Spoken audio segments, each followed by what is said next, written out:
Қайырлы таң, қазақ елі, қалдарыңыз қалай? 2-3 ай бұрын сіздер білетін боларсыздар, менің тағдырымды талқылаған, баласы қайда, байы қайда екенін білмейтін уборщица менің деңгейім емес деп менің жеке тағдырымды талқылаған, және оны 1,5 миллион парақшасы бар аудиториясында келеке мазақ, менің тағдырымды келеке мазақ қылған Рысбала Икрамбай қыздарыңыз қазіргі таңда бақылауда, тексерілуде. Енді Рысбала Икрамбайдың қолменен, тілменен, миыменен жасап отқан тағдырының шындықтары. 22 жылы Рысбала Икрамбай халықтан жинайтын садақаны тоқтатып, енді сбормен айналыспаймын деп сборды тоқтатты. Сол жылы Рысбала Икрамбай қазіргі таңда жылма-жыл тауып атқан балаларының әкесіменен заңды түрде ажырасқан.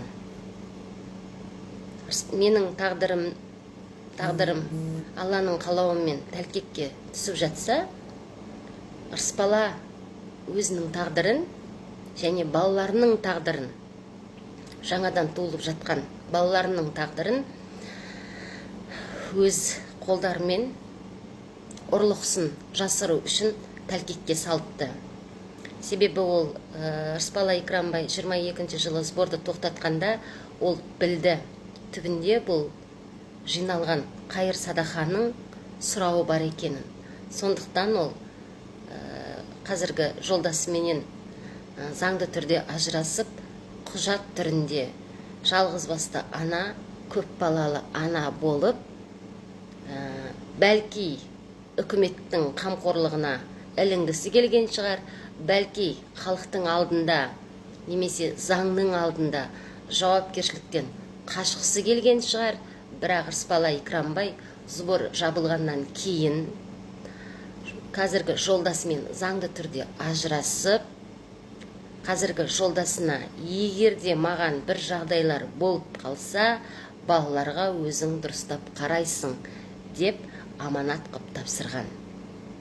Бұл әңгіме Рысбала Икрамбайдың қол астындағы және жан жағындағы жүрген көмекшілерінің әңгімесі, және ол заңды түрде ажырасып, чемоданын жинап, барынша өзіне қорған іздеп жатыр. Себебі жылма-жыл тууының бірден бір себебі ол заң алдында жауап беруден, заңға тартылудан қорқып, жылма-жыл баласы болса, мені бәлки жазадан құтқаратын шығар, бәлки жазам жеңілденетін шығар деп өзін барынша әрекетін жасап жатыр.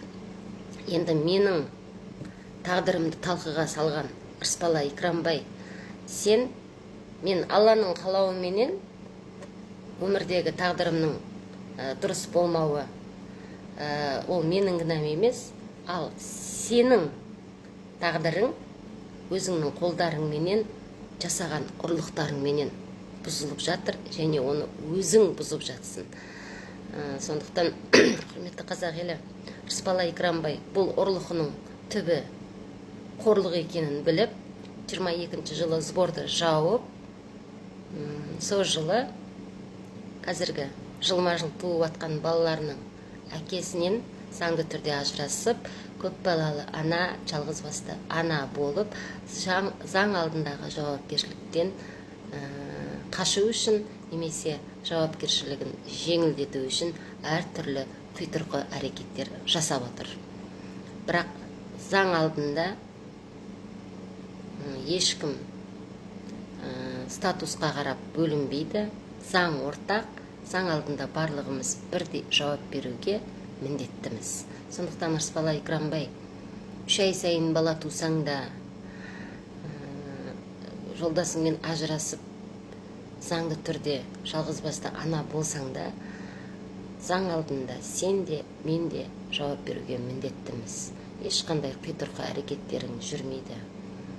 Чемоданыңды жинап, балаларыңды бұрынғы заңды әкесіне аманат қылып, бірақ қазір сен үкіметті алдағың кеп отыр, заңды түрде ажырастың деп. Бірақ үкімет алданса алданып атқан шығар, сенің құжатпен көрсеткен жалғызбасты 5 баласы бар ана екеніңе халық алданбайды. Себебі сен сол ажырасқан байыңның қойнында жатып, жылда бала тауып жатсың. Сондықтан үкіметті алдап, тегін үй, қамқорлық, жаңа заң алдында жеңіл жаза сұрағың келіп отқан шығар. Ол өтпейді.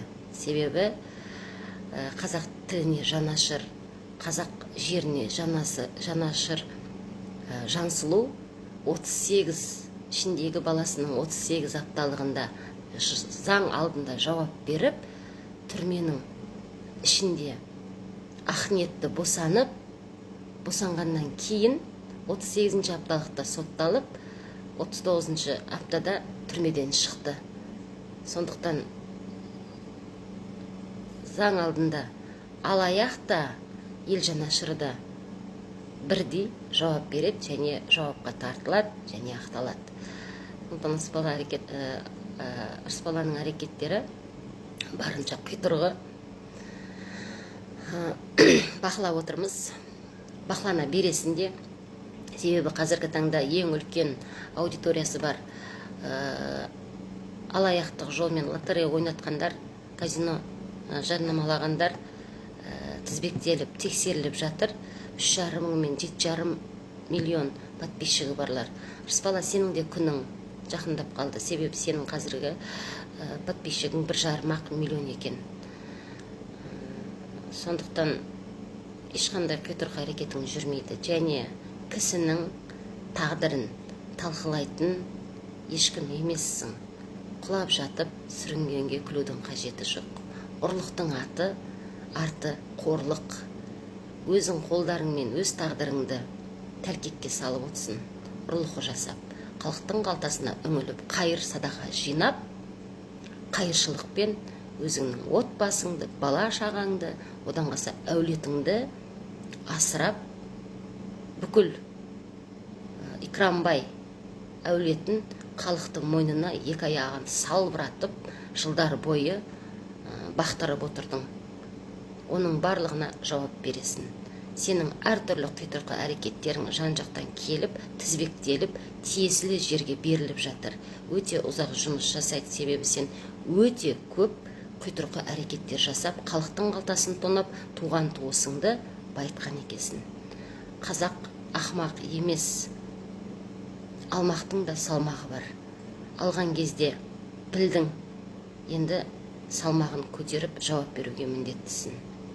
Менің тағдырымды талқылайтын сен емес, бірінші өз тағдырыңды өз қолыңменен талқандаған екенсің, Рысбала Икрамбай.